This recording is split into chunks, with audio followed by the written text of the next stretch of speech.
ये बजट 2026-27 का जो बजट है, एक ऐसा बजट था जो माननीय मुख्यमंत्री जी ने 13 जगह जाकर वहाँ के विभिन्न प्रकार के सेगमेंट के लोगों से, चाहे वो चुने हुए पार्षद हैं, चाहे विधायक गण हैं, चाहे इंडस्ट्रियलिस्ट साथी हैं, चाहे जवान हैं, चाहे नौजवान हैं, चाहे किसान हैं, इन सबके साथ वार्तालाप करके उन सबके सलाह मशवरे को इसमें समायोजित करने का काम किया। तो मैं ये बताना चाहूँगा कि ये बजट जो $1 ट्रिलियन के लक्ष्य के साथ इस बजट को माननीय मुख्यमंत्री जी ने प्रस्तुत किया, उसको फ्यूचर की संभावनाओं के साथ साथ आज धरातल पर किस तरीके से हरियाणा सरकार उन योजनाओं को आज से आमली जामा पहनाना चाह रही है, लाना चाह रही है। और 2047 का जो माननीय प्रधानमंत्री जी का विज़न है विकसित भारत, उसमें हरियाणा किस तरीके से सहभागी होकर और साथ साथ कंधे से कंधा मिलाकर चलने का काम करेगा, ऐसा ये बजट था। तो मैं इसके मुख्य जो बिंदु हैं उसके बारे में आप लोगों से चर्चा करना चाहूँगा कि 2025-26 का जो बजट था 2,02,816.66 करोड़ रुपए का बजट था, और इस बार का जो बजट है 10.28% ज़्यादा लाकर 2,23,658 17 लाख करोड़ रुपए का ये बजट पेश किया है, जिसमें 10.28% का इजाफा करने का काम किया। तो एक बहुत बड़ी उपलब्धि है। इसके अलावा माननीय मुख्यमंत्री जी ने, मैंने कहा कि इसमें जो सुझाव आए 12,400 सुझाव ऐसे आए कि जो कि ऑनलाइन के माध्यम से आए, 2,199 सुझाव उन्होंने डायरेक्ट जो बैठकें की उसमें प्राप्त हुए, और 5,000 सुझावों को इस बजट के अंदर समायोजित किया। तो इसलिए इसमें कहने में कोई गुरेज नहीं, ये हरियाणा सरकार का नहीं, हरियाणा की 2,80,00,000 जनता का बजट है। तो मैं आप लोगों को ये बात भी शेयर करना चाहूँगा कि एक बहुत बड़ी बात कि जो जीडीपी जो हमारी है वो किस तरीके से 2014-15 से आज तक 10-11 साल के कार्यकाल के अंदर 3 गुना बढ़ने का काम हुआ। 4,37,145 करोड़ रुपए की जो 2014-15 के अंदर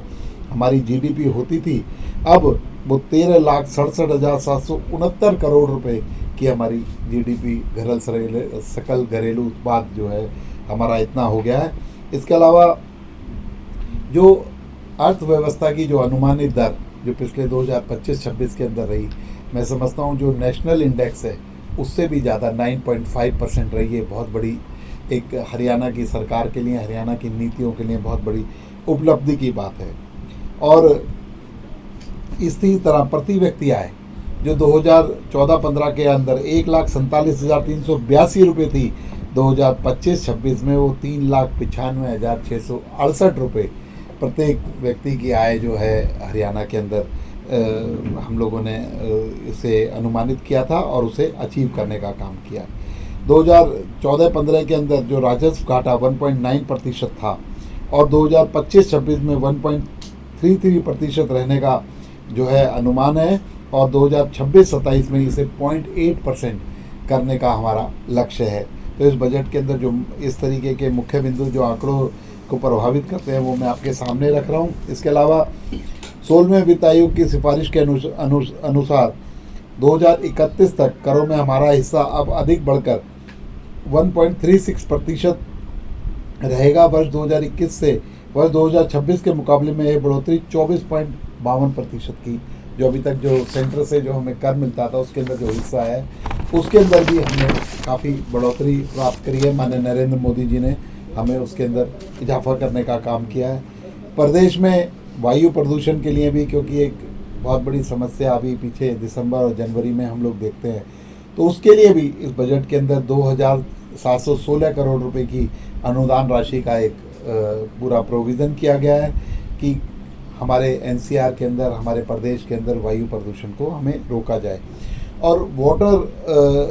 वाटर सिक्योर हरियाणा कि जो हम एसटीपी के द्वारा पानी साफ़ करते हैं वो वाटर सिक्योर हो, दोबारा उसको यूज़ में लाया जा सके, वो वाटर वेस्ट ना हो, इसके लिए भी 5,715 करोड़ रुपए का एक प्रोविज़न वर्ल्ड बैंक के माध्यम से हरियाणा सरकार ने रखा है कि आने वाले दिनों के अंदर हम इस पर खर्च करने का काम करेंगे। इसके अलावा 2026-27 के अंदर पिछली बार माननीय मंत्री जी ने जो एक बहुत बड़ी जो बात की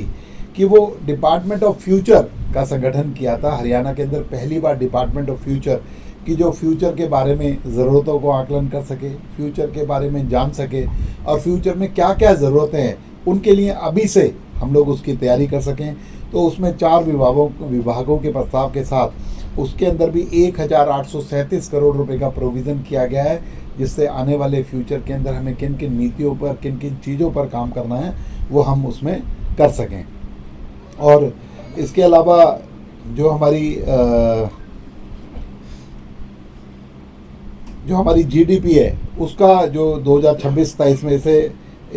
कम करते हुए जीडीपी का 2.65% तक का लक्ष्य है, जो हम लोगों ने इसे राजकोषीय घाटे को कम करने का हमने लक्ष्य रखा है।